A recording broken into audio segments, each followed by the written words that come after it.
Have you ever walked into a moment and suddenly felt, I've lived this before? Not just familiar, but exact. The same words, the same room, the same feeling. For a few seconds, it feels like time repeated itself. But it didn't. So what just happened? This experience is often called déjà vu. The phrase comes from French. It literally means already seen. And while it feels almost supernatural in the moment, what's actually happening is far more fascinating than any mystical explanation could ever be. Scientists believe this happens because of a tiny timing mismatch inside your brain. Your brain has two systems, one that processes the present moment and one that checks memory. Normally, they work together perfectly in seamless harmony, but sometimes the memory system activates a fraction of a second too early. So the present moment feels like a memory, even though it's not. It's not the future. It's not a past life. It's a delay, just milliseconds, but enough to confuse you completely. Think about what this means for a moment. Your brain is receiving information about what's happening right now, this very second, and it's also constantly comparing that information to everything you've ever experienced before. This comparison happens so fast, so efficiently, that you're never aware it's occurring. But when there's a glitch, when the timing gets just slightly off, you suddenly become aware of the process itself, and that awareness feels uncanny. Let me explain how this timing works in more detail. When you experience something, sensory information comes into your brain through multiple pathways. Visual information travels through your eyes, sound through your ears, touch through your skin. All of this data arrives at slightly different times and gets processed in different regions of your brain. Then, somehow, your brain stitches it all together into one coherent experience of the present moment. But here's where it gets interesting.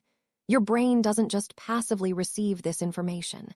It's also actively checking whether this moment matches anything from your past. It's asking, have I seen this before? Do I recognize this? Should I be prepared for what comes next? This checking happens in the memory centers of your brain, particularly in a structure called the hippocampus. The hippocampus is like the brain's filing system. It's constantly comparing incoming experiences to stored memories. And usually, this system tells you correctly whether something is new or familiar. You recognize your friend's face because you've seen it before. You know the route to work because you've driven it many times. This is normal memory functioning. But during déjà vu, something different happens. The memory checking system fires just a tiny bit too early. So as you're experiencing something for the first time, the memory system is already flagging it as familiar. The signal gets confused. The present moment gets tagged with a memory label, and suddenly you feel like you've lived this exact moment before. It's important to understand that nothing supernatural is happening here.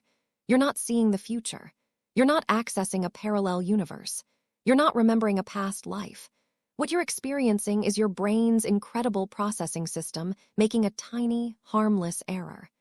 An error that creates one of the strangest sensations a human being can feel. Now let's talk about prediction, because this is where things get even more interesting. Your brain is constantly predicting what will happen next. This isn't something you control or even notice most of the time. It's happening automatically, beneath your conscious awareness, every single second of your life. Before someone finishes their sentence, your brain already guesses the ending.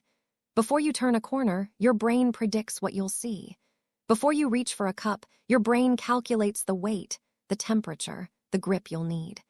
This predictive ability is how humans survive and navigate the world efficiently. Think about walking downstairs. You don't consciously calculate each step. Your brain predicts where the next stair will be, how much force you'll need, how to shift your weight. All of this happens automatically. And when the prediction is correct, you don't even notice. The stair is exactly where your brain expected it to be. You continue walking smoothly. But your brain isn't just predicting physical movements. It's also predicting social situations, conversations, environments. When you walk into your kitchen, your brain predicts where everything will be. When you talk to a familiar person, your brain predicts their mannerisms, their likely responses. These predictions are based on patterns from your past experiences. Most of the time, these predictions are slightly off. Reality differs just enough from the prediction that your brain updates its model and moves on. The stair is a centimeter higher than expected. Your friend says something you didn't anticipate. Your brain corrects, learns, adapts. But sometimes, very rarely, your prediction matches reality perfectly. So perfectly that when the actual moment happens, your brain has trouble distinguishing between the prediction it made and the reality it's now experiencing. The simulation your brain created feels identical to the real thing. And because your brain created that simulation just moments before, it feels like memory. This is another pathway to déjà vu. Your brain says, I've seen this before because technically it just simulated it. The simulation was so accurate, so detailed, that when reality matched it perfectly, the boundary between prediction and perception blurred. And the simulation feels like memory. This happens more often in certain situations. Familiar environments with slight variations can trigger it. You've been in many coffee shops before, so your brain has a strong prediction model for what a coffee shop should be like. Then you walk into a new coffee shop that happens to match your prediction almost exactly. Same layout, same lighting, same background noise. Your brain's prediction was so accurate that the real experience feels like a repeat. Stressful or tired states can also increase the likelihood of this happening. When you're exhausted, your brain's systems don't communicate as efficiently. The prediction system might run ahead of the perception system, or the memory tagging system might activate at the wrong time. These small coordination errors create that eerie feeling of repetition. But here's what makes déjà vu truly fascinating. It doesn't just feel familiar. It feels emotional. It feels meaningful. It feels almost cosmic in its significance. Why does a simple timing error create such a profound sensation? The answer lies in the architecture of your brain. The brain areas responsible for memory and emotion sit very close together, especially the hippocampus and the amygdala. The hippocampus handles memory formation and recognition.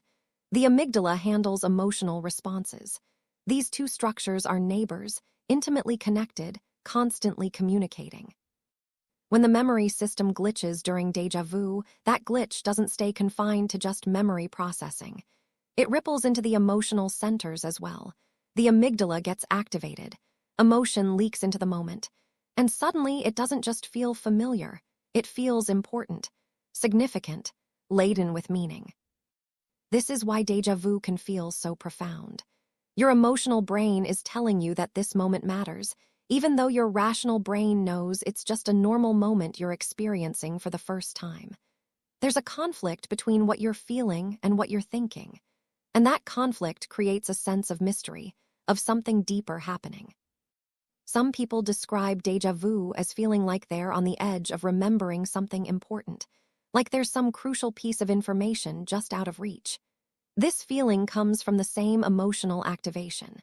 Your brain is in memory mode, but there's no actual memory to retrieve.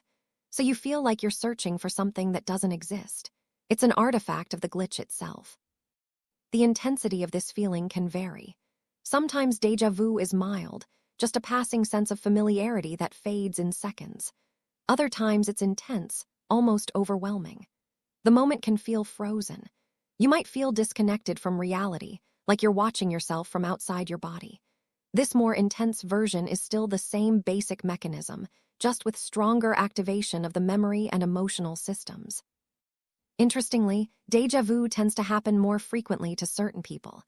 Young adults experience it more than older adults or children. People with higher levels of education and people who travel frequently also report more déjà vu. Why might this be? One theory is that déjà vu requires a certain level of cognitive complexity. Your brain needs to be sophisticated enough to generate detailed predictions and to notice when those predictions match reality unusually well. Young adults have fully developed brains, but haven't yet accumulated so many experiences that everything feels genuinely familiar. They're in the sweet spot for déjà vu. People who travel and experience new environments frequently are constantly challenging their brain's prediction systems. They're walking into new coffee shops, new streets, new buildings. Each new environment gives the prediction system a workout. And with more predictions being made, there's more opportunity for that perfect match that triggers the déjà vu sensation. There's also some evidence that déjà vu might be slightly more common during times of stress or fatigue. When your brain is under strain, the coordination between different systems can become less precise. Signals might arrive out of order. Processing might slow down in some areas but not others. These coordination issues create more opportunities for timing mismatches. But here's something important to understand. Déjà vu is not a sign that anything is wrong. It's not a symptom of a problem. It's actually evidence that your brain is working exactly as designed. Your brain is supposed to make predictions. It's supposed to check incoming experiences against stored memories. It's supposed to tag moments with emotional significance when appropriate. The fact that this complex system occasionally has a tiny timing glitch is not surprising. What's surprising is how rarely it happens given the incredible complexity of what your brain is doing every single second. Think about it. Your brain is processing billions of pieces of information, comparing them to billions of stored memories, generating predictions about the future, tagging appropriate emotional responses, and coordinating it all into a seamless experience of the present moment. That this happens smoothly almost all the time is remarkable. That it occasionally glitches in this particular harmless way is actually kind of beautiful. It's a window into the normally invisible machinery of consciousness. For just a few seconds, you get to feel the distinction between perception and memory, between prediction and reality. You become aware of processes that normally operate completely beneath your awareness. Some researchers have tried to trigger déjà vu in laboratory settings to study it more carefully. This is difficult because déjà vu is unpredictable and fleeting. You can't just push a button and make someone experience it. But scientists have created situations designed to increase the likelihood of it happening. One approach involves showing people complex virtual reality environments that share similar layouts or features. First, participants navigate through one virtual space. Later, they navigate through a different space that has the same spatial layout but completely different visual details. Some participants report déjà vu during the second environment. Their brains recognize the spatial pattern without conscious awareness, creating that eerie feeling of familiarity. Another approach uses word associations and priming. Researchers present words that are related to a target concept without showing the target itself. Later, when the target is revealed, some people experience a feeling similar to déjà vu. They feel like they've seen the word before, even though they haven't. Their brain was primed with related concepts, creating a false sense of familiarity. These experiments confirm what we already suspected. Déjà vu arises when there's a mismatch or confusion in how the brain processes familiarity. It's not one single mechanism. It can be triggered by timing errors, by prediction matches, by pattern recognition without awareness. All of these different pathways lead to the same strange sensation. There's also a related phenomenon called jamais vu, which is essentially the opposite of déjà vu. Jamais vu is when something familiar suddenly feels completely unfamiliar. You might look at a common word, and suddenly it looks weird and foreign. You might be in your own home and suddenly feel like you've never been there before. This is also a timing glitch, but in the opposite direction. Your brain fails to activate the familiarity signal when it should. Both déjà vu and jamais vu are examples of how our sense of familiarity is not as solid as it feels. What seems like a simple, automatic recognition of whether something is familiar or novel is actually a complex computation happening in the background. And when that computation goes slightly wrong, we become aware of how constructed our experience really is. Let's think about what this means for the nature of memory itself. We tend to think of memories as recordings, like video files stored in the brain. We experience something, the brain records it, and later we can play back that recording. But this is not how memory actually works. Memory is reconstructive, not reproductive. Every time you remember something, your brain is rebuilding that memory from pieces. It's pulling together sensory details, emotional context, narrative structure, and filling in gaps with plausible details. The memory you recall is a construction, created in the present moment, based on fragments from the past. This is why memories can change over time. It's why two people can remember the same event differently. It's why you can have false memories of things that never happened. Your brain is not playing back a recording. It's creating a story based on available information. And sometimes, that story includes details that feel real but aren't. Déjà vu is another example of this constructive nature of experience. The feeling of familiarity is not coming from an actual memory. It's being constructed in real time by a brain system that's activating at the wrong moment. But the feeling is just as real as genuine recognition. Your subjective experience is that you've been here before, even though objectively you haven't. This tells us something profound about consciousness. The feelings and sensations we experience, our sense of what's real and what's familiar, are not direct readouts of objective reality. They're constructions created by our brains, interpretations of incoming data filtered through prediction models and memory systems. And when those systems glitch, we experience things that don't match external reality but feel completely real internally. Now let's explore the evolutionary perspective. Why would our brains develop systems that can produce déjà vu? The answer is that the systems themselves serve crucial survival functions, even if the occasional glitch doesn't. The ability to quickly recognize familiar situations is vital for survival. If you've been in a dangerous place before, you need to recognize it immediately so you can avoid it or prepare for danger. If you found food in a certain location, you need to remember that so you can return. The familiarity detection system evolved to make these rapid, automatic judgments. Similarly, the prediction system evolved because organisms that can anticipate what happens next have a survival advantage. If you can predict that a rustling in the bushes might be a predator, you can prepare to run before the predator appears. If you can predict that winter is coming based on subtle environmental cues, you can store food in advance. Prediction allows you to act proactively rather than just reactively. These systems are so valuable that evolution favored making them fast and automatic rather than slow and deliberate. Speed comes at a cost, though. Fast systems are more prone to errors. The occasional déjà vu experience is a small price to pay for having familiarity detection and prediction systems that work incredibly well the vast majority of the time. From an evolutionary standpoint, it's better to occasionally feel like you've seen something before when you haven't than to fail to recognize genuine danger or opportunity. The cost of a false positive is minimal. You feel strange for a few seconds.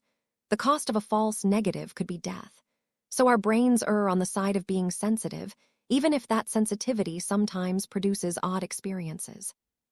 This also explains why déjà vu is usually harmless and brief. If the glitch represented a serious malfunction, if it persisted or caused significant problems, natural selection would have worked against it. The fact that déjà vu is common across human populations and doesn't impair functioning suggests it's a byproduct of systems that work well overall. Let's also consider the role of attention in déjà vu. Your brain receives far more information than you can consciously process. Right now, as you read or listen to this, your brain is tracking the temperature of the room. The position of your body, sounds in the background, the feel of clothing on your skin, and countless other details. But you're only consciously aware of a small fraction of this information. Attention acts as a filter, determining what enters conscious awareness. Most sensory information gets processed outside awareness. This allows your brain to monitor everything while keeping your conscious mind focused on what matters most in the moment. But this filtering process creates opportunities for strange experiences. Sometimes, information that was processed unconsciously can influence conscious experience without you knowing where the influence came from. You might feel anxious without knowing why, because your brain unconsciously detected something concerning. You might feel drawn to a particular choice without understanding your reasoning, because your brain unconsciously processed relevant information. Déjà vu might sometimes involve this kind of unconscious processing. Your brain might unconsciously recognize a pattern or similarity to a past experience. This unconscious recognition creates a feeling of familiarity. But because the recognition happened outside awareness, you can't identify what specifically feels familiar. You just have this strong sense that you've been here before, without being able to pinpoint why. This connects to the concept of implicit memory. Implicit memory refers to memories that influence your behavior or feelings without conscious recollection. You might feel comfortable in a certain place because you were there as a young child, even though you have no explicit memory of the earlier visit. The memory is there, affecting you, but it's not accessible to conscious recall. Some instances of déjà vu might involve implicit memory. You encounter a situation that resembles something from your past in some way. The resemblance isn't exact enough or conscious enough to trigger explicit memory, but it's enough to activate the familiarity system. So you feel like you've been here before, even though you can't remember when or where. This is different from the timing mismatch explanation, but it could account for some déjà vu experiences, or it could work in combination with timing issues. Perhaps implicit memory activation makes the timing mismatch more likely to occur. Or perhaps the timing mismatch causes the brain to search for implicit memories that might explain the familiarity feeling. The truth is, we don't have a complete understanding of déjà vu yet. Multiple mechanisms probably contribute. Different instances of déjà vu might arise from different causes. What we call déjà vu might actually be several related phenomena that produce similar subjective experiences. This uncertainty is part of what makes déjà vu fascinating. Despite being a common human experience, despite centuries of people wondering about it, we still don't have all the answers. The brain is extraordinarily complex, and consciousness even more so. We're making progress in understanding both, but there's still so much we don't know. What we do know is that déjà vu reveals something important about how your brain creates your experience of reality. It shows that familiarity is not a simple property of situations, but a judgment your brain makes. It demonstrates that the present moment is not just passively received, but actively constructed. It proves that your sense of what's real is determined as much by internal brain states as by external circumstances. Let's think about the philosophical implications. If your brain can create such a convincing illusion of having lived a moment before, what does that tell us about the reliability of our perceptions? Can we trust our sense of what's real? The answer is both yes and no. Most of the time, your perceptions are reliable enough for practical purposes. Your brain's models of reality are usually accurate enough to navigate the world successfully. You can find your way home. You can recognize faces. You can have conversations. The system works. But déjà vu reminds us that perception is always interpretation. There is no unfiltered access to reality. Everything you experience is mediated by your brain's processing systems. Those systems usually produce useful, accurate representations, but they can also produce errors, illusions, and strange experiences. This doesn't mean we should doubt everything. Extreme skepticism isn't helpful and doesn't match how we actually live, but it does suggest a certain humility about our perceptions. What feels absolutely certain might still be wrong. What feels familiar might be novel. What feels meaningful might be coincidence. Déjà vu is a gentle reminder of these limitations. It's a moment when the usually reliable familiarity system makes an error. And because the error is obvious and harmless, it gives us insight into how the system normally works. We get to see the machinery of consciousness when it hiccups, and that hiccup teaches us something about the normal functioning. There's also something poetic about déjà vu. It creates a moment of temporal confusion, a sense that past and present are colliding. In a way, it's a reminder that time itself is a construction of consciousness. The division between past, present, and future feels absolute, but it's maintained by your brain's organizational systems. Memory creates the past. Prediction creates the future. Perception creates the present. These are not separate realities, but different ways your brain organizes information. And when these organizational systems get their signals crossed, you experience strange temporal sensations like déjà vu. Some people find this unsettling. The idea that time is not as solid as it feels, that the boundary between memory and perception is maintained by brain processes that can malfunction, can be disturbing.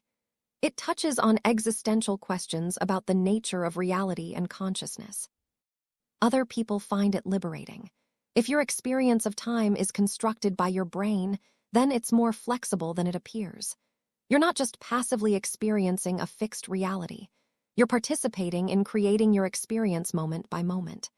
Your brain is constantly building reality for you, and occasionally you get to witness that construction process. Déjà vu can also prompt reflection on the nature of the self.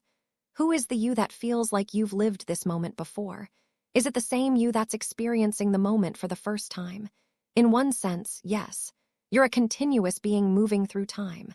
But in another sense, no. You're constantly changing. The you of this moment is not identical to the you of a moment ago. This connects to philosophical debates about personal identity. What makes you the same person over time? Is it continuity of memories? But memories change and fade. Is it continuity of the physical body? But your body's cells are constantly being replaced. Is it continuity of consciousness? But consciousness is interrupted every night when you sleep. Déjà vu touches on these questions by creating a moment when temporal identity gets confused. You feel like a past self experiencing this moment, even though there is no past self who experienced it. The sensation reveals how much of your sense of continuous self relies on memory and temporal organization. When those systems glitch, your sense of self can feel momentarily unstable. But this instability passes quickly. The glitch resolves. Your brain updates its models. You return to the normal sense of being a continuous self moving forward through time. The déjà vu becomes just another memory, another moment in your personal history. The strange sensation that time was repeating becomes a story you can tell, evidence that you experienced something unusual. Let's return to the neuroscience for a moment and go deeper into what's happening in specific brain regions during déjà vu. The hippocampus is central to the experience, but it doesn't work alone. It's part of a larger network involved in memory and spatial navigation. The hippocampus has a distinctive structure. It's shaped somewhat like a seahorse, which is how it got its name. It consists of several subregions, including areas called CA1, CA2, CA3, and the dentate gyrus. Each of these regions has specialized functions in memory processing. One important function of the hippocampus is pattern separation. This is the ability to keep similar experiences distinct in memory. If you park your car in the same parking lot every day, you need to remember where you parked it today, not where you parked it yesterday. Pattern separation allows you to distinguish between similar memories. But the hippocampus also performs pattern completion. This is the ability to retrieve a complete memory from partial information. If you smell a particular scent, that fragment might trigger recall of an entire event from your past. Pattern completion allows memories to be accessed flexibly. These two processes, pattern separation and pattern completion, need to be balanced. Too much pattern separation and you can't retrieve memories efficiently. Too much pattern completion and you confuse similar memories with each other. The hippocampus constantly calibrates this balance. Déjà vu might arise when this balance gets disrupted. Perhaps pattern completion becomes overactive, causing the brain to treat a novel experience as a completion of an existing memory pattern. Or perhaps pattern separation fails, causing the brain to file the current experience as identical to a past experience, even though it's not. The rhinal cortex, another brain region adjacent to the hippocampus, is also implicated in déjà vu. This region handles familiarity judgments. It helps you recognize that you've seen something before, even if you can't recall specific details about when or where you saw it. This is different from the detailed recollection that the hippocampus supports. You might see someone and immediately know you've met them before, even if you can't remember their name or where you met. That immediate sense of familiarity comes from the rhinal cortex. The detailed retrieval of their name and the context of your previous meeting requires the hippocampus. During déjà vu, the rhinal cortex might be signaling familiarity without the hippocampus providing any corresponding detailed memory. You feel like you've been here before, but you can't retrieve any specific memory of being here. This mismatch between general familiarity and lack of specific recollection creates the eerie quality of déjà vu. Brain imaging studies have tried to capture what happens during déjà vu, but this is challenging. Déjà vu is spontaneous and brief.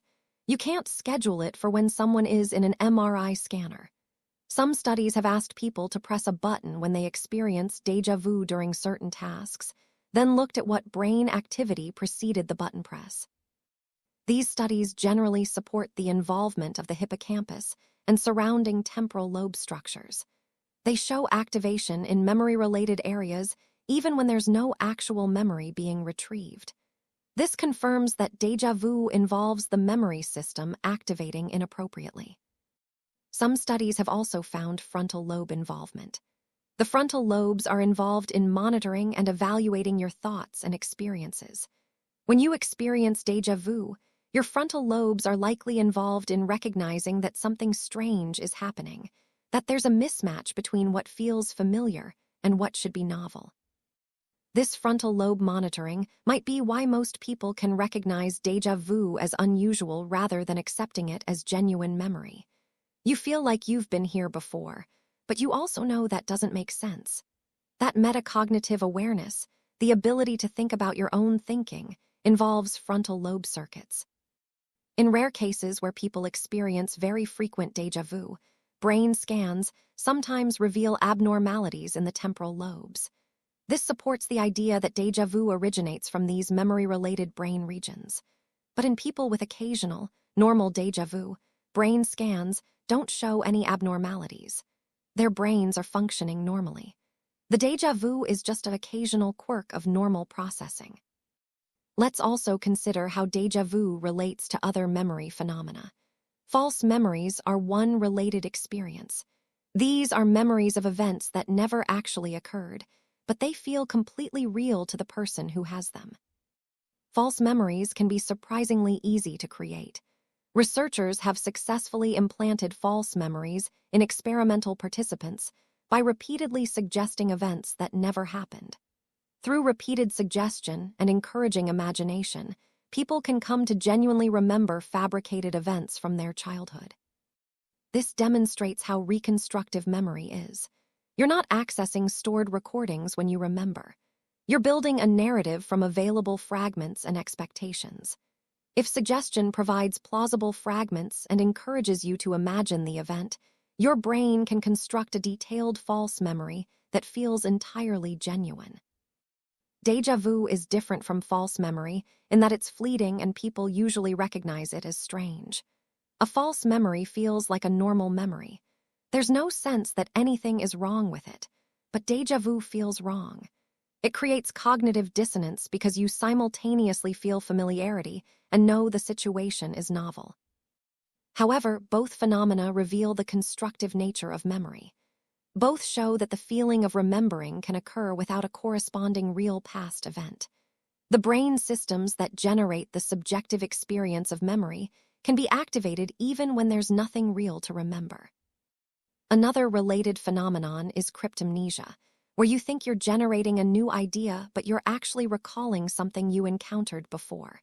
You might write what you think is an original song, only to discover later that you're reproducing a melody you heard years ago. The memory was there, influencing you, but you didn't recognize it as a memory. This is almost the opposite of déjà vu. In cryptomnesia, a real memory fails to feel familiar. In déjà vu, a novel experience feels familiar. Both represent failures of the familiarity system to accurately label experiences. The existence of these various memory phenomena shows how complex and multifaceted memory is. It's not a single system, but a collection of systems working together. Encoding systems that form memories, storage systems that maintain them over time, retrieval systems that bring them back to awareness, familiarity systems that judge whether something has been experienced before, monitoring systems that evaluate the accuracy and source of memories. All of these systems usually work together harmoniously, but they can also work at cross purposes, producing strange experiences like déjà vu, false memories, and cryptomnesia. Each strange experience reveals something about how the normal systems function. Let's think about how culture influences the interpretation of déjà vu. The basic experience seems to be universal. People across different cultures report the sensation of having lived a moment before, but how they explain and understand that sensation varies. In some spiritual traditions, déjà vu is interpreted as evidence of reincarnation or past lives. The feeling of familiarity is taken as a memory from a previous existence. In other traditions, it might be seen as a psychic premonition that's coming true, or as a glitch in the matrix of reality itself. These cultural interpretations can shape how people respond to déjà vu.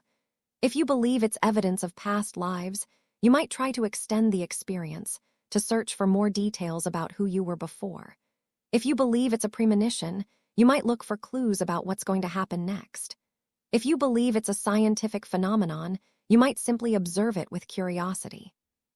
Interestingly, the scientific explanation doesn't diminish the strangeness of the experience.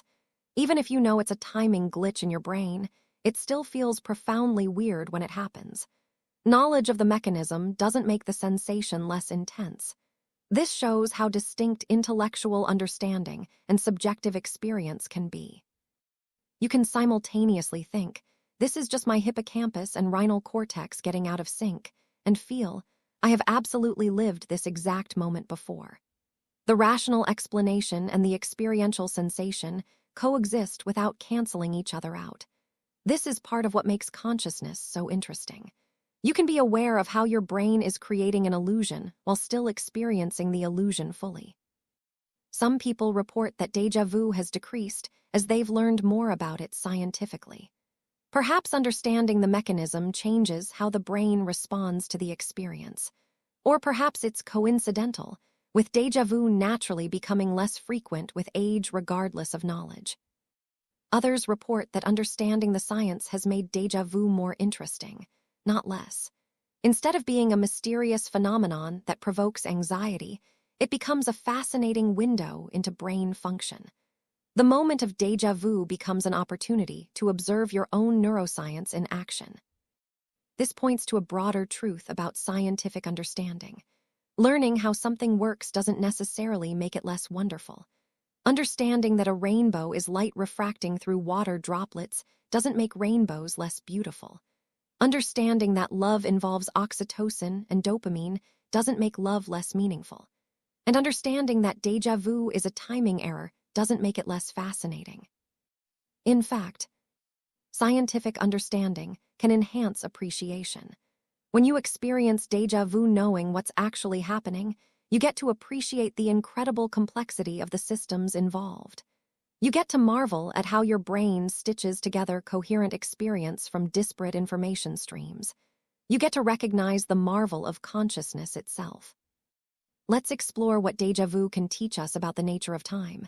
Our everyday experience of time feels straightforward. The past is fixed and knowable through memory. The present is what's happening now. The future is uncertain and unknowable.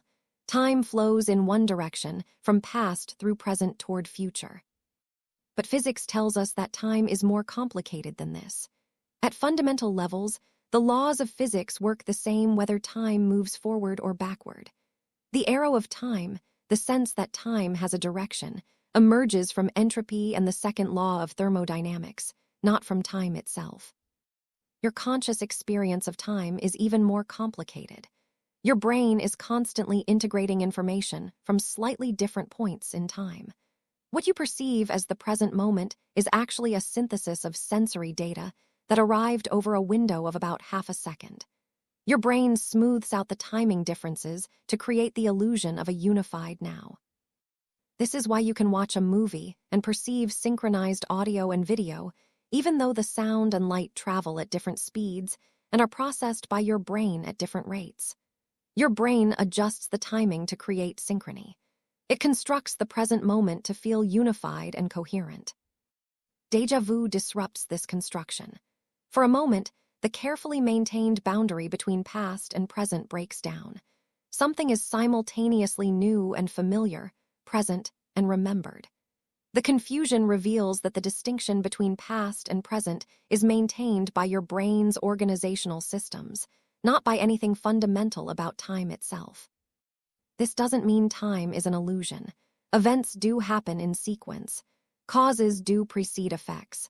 But your experience of time, the way it feels to move through time, is constructed by your consciousness. And that construction can occasionally glitch, producing temporal anomalies like déjà vu. Some philosophers have argued that all of time might exist simultaneously, with past, present, and future all equally real. In this view, called eternalism, your movement through time is like a spotlight moving along a timeline that already fully exists. You experience moments sequentially, but they're all already there. Déjà vu doesn't prove or disprove this philosophical position, but it does show how your brain creates the experience of moving through time. Whether time itself is flowing, or whether consciousness is flowing through static time, your experience depends on memory systems correctly labeling events as past, present, or future. When that labeling system glitches, you experience temporal confusion. There's also something profound about how déjà vu demonstrates the power of feelings over facts. During déjà vu, you know factually that you haven't lived this moment before. It's logically impossible. But the feeling of familiarity is so strong that it creates doubt. For those few seconds, feeling wars with knowing. This conflict appears in many areas of human experience. You might know factually that flying is safer than driving, but feel terrified of flying and comfortable in cars. You might know that your partner loves you, but feel insecure and doubtful. You might know that a presentation went well, but feel like you failed. Feelings are powerful. They're not just window dressing on rational thought. They're a fundamental part of how your brain processes information and makes decisions. The emotional systems evolved earlier than the rational systems. They're faster, more automatic, and in many situations, more influential. Déjà vu is a case where feeling and knowing clearly diverge. The feeling says this is familiar. Knowing says this is new. And for most people, the feeling is compelling even when knowing contradicts it. This reveals how central emotion and intuition are to consciousness. It also reveals something about trust and belief. When do you trust your feelings? When do you trust your rational analysis? Most of the time, these align well enough that you don't have to choose. But when they diverge, as in déjà vu, you have to navigate the conflict. Most people resolve this by recognizing déjà vu as an anomaly. The feeling is real, but it's misleading. You acknowledge the sensation while choosing to trust rational analysis. This ability to hold conflicting perspectives, to feel one thing while believing another, is a sophisticated cognitive capacity. Young children tend to be more dominated by feelings. If something feels true, it is true. As people develop cognitively, they gain the ability to step back from feelings and evaluate them critically. This doesn't mean ignoring feelings, but rather integrating them with other sources of information. Déjà vu provides a relatively safe context to practice this integration. The stakes are low. Whether you trust the feeling or the rational analysis, nothing bad happens. You're not making a crucial decision. You're just experiencing a strange moment. This allows you to observe the conflict between feeling and knowing without pressure to resolve it in any particular way. Some people enjoy this aspect of déjà vu. It's a puzzle, a moment of uncertainty in an otherwise predictable life. Others find it unsettling precisely because of this uncertainty. They prefer clarity and find the ambiguity uncomfortable. Both responses are valid. Déjà vu can be enjoyable or disturbing depending on your relationship with uncertainty. So what should you do when you experience déjà vu? First, you can relax. You are not reliving your life. Time did not repeat. Reality did not reset. Your brain simply predicted the moment and the prediction felt real. Nothing is wrong. Nothing supernatural is occurring. Your mind is not broken. It's powerful. It runs simulations constantly. Most of the time, you don't notice these simulations. Your brain is always predicting, always comparing, always checking. This is how you navigate the world so efficiently. But when prediction and perception overlap perfectly, you feel it. And it feels like magic.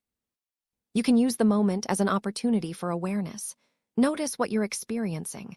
Notice the strangeness of the sensation. Notice how it feels simultaneously familiar and impossible. Notice how quickly it fades. Déjà vu rarely lasts more than a few seconds. The moment passes, the glitch resolves, you return to normal experience. Some people try to hold onto the déjà vu sensation, to examine it while it's happening. This is difficult because the act of examining it often makes it disappear. It's like trying to look directly at something in your peripheral vision. The moment you focus on it, it vanishes. But you can try. You can pause, breathe, and observe what's happening in your mind. You might notice that the sense of familiarity is nonspecific. You feel like you've been here before, but you can't pinpoint when or where. There's no actual memory attached to the feeling. It's familiarity without content. This is a clue that it's not a real memory.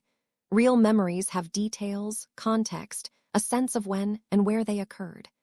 Déjà vu doesn't have these details because there's no actual memory behind it. You might also notice the emotional quality of the experience. Does it feel pleasant or unsettling? For most people, déjà vu has a slightly eerie quality. It's not frightening, but it's uncanny. There's a sense that something unusual is happening, that the normal flow of experience has been interrupted.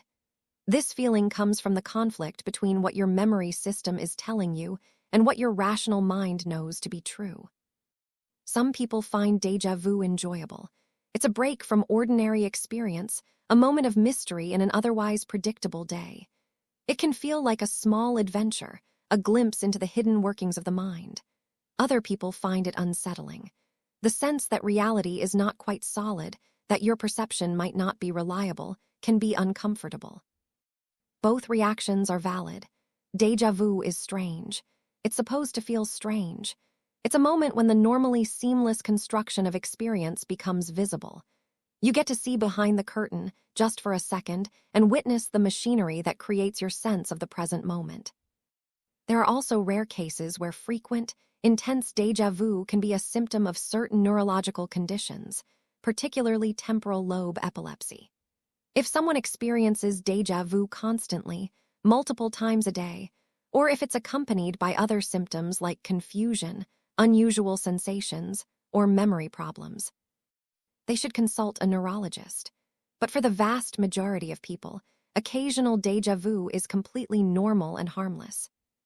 In fact, experiencing déjà vu occasionally might even be a sign of a healthy, active brain. It means your prediction systems are working. Your memory systems are sensitive and responsive.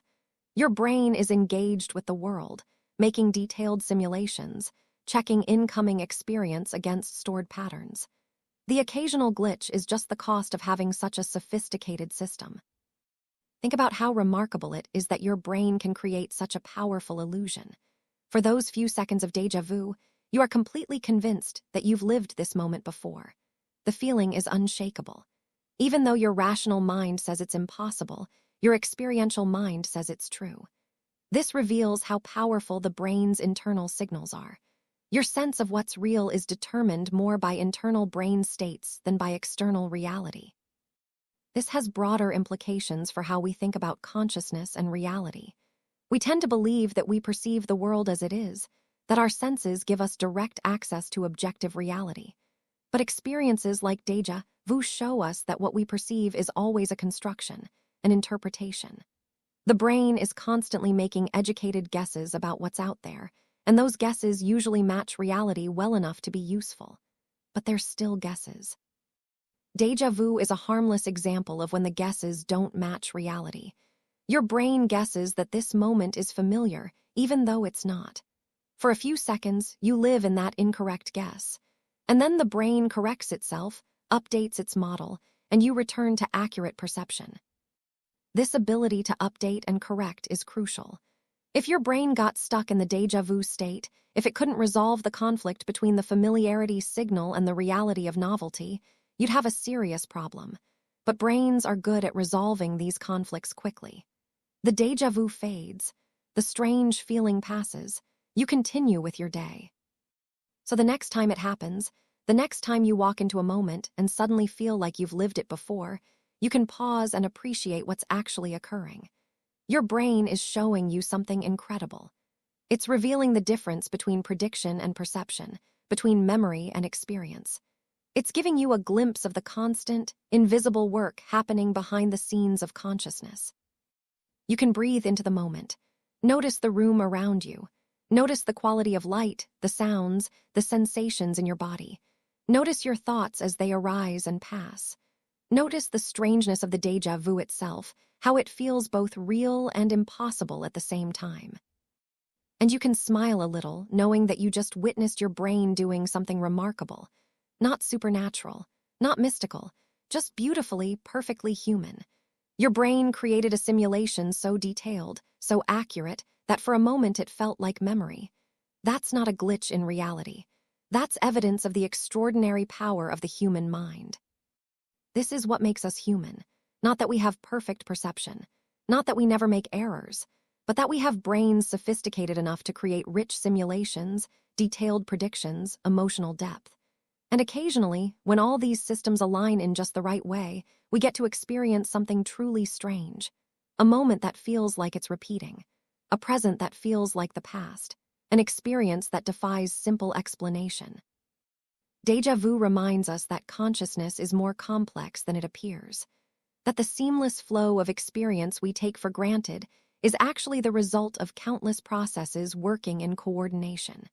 And when that coordination slips, just slightly, we become aware of the miracle happening inside our skulls every single moment. So embrace the strangeness when it comes. Let yourself feel the confusion, the wonder, the slight vertigo of not knowing whether this moment is new or remembered. And then let it pass, knowing that your brain just gave you a gift. A momentary peek behind the veil of ordinary experience. A reminder that reality, as you experience it, is always being constructed, predicted, interpreted, and felt. This is the calm truth at the heart of déjà vu. You are not broken. Time is not broken. Reality is exactly as it should be. Your brain is simply doing what brains do, running simulations, making predictions, checking memories, creating the rich tapestry of consciousness that allows you to navigate and experience the world. And sometimes, beautifully, mysteriously, it creates a moment that feels like you've lived it before. A moment suspended between memory and perception, between past and present, between knowing and feeling. A moment that reminds you of the extraordinary complexity hidden in every ordinary second of your life. A moment that proves consciousness itself is the deepest mystery and the greatest miracle you'll ever experience.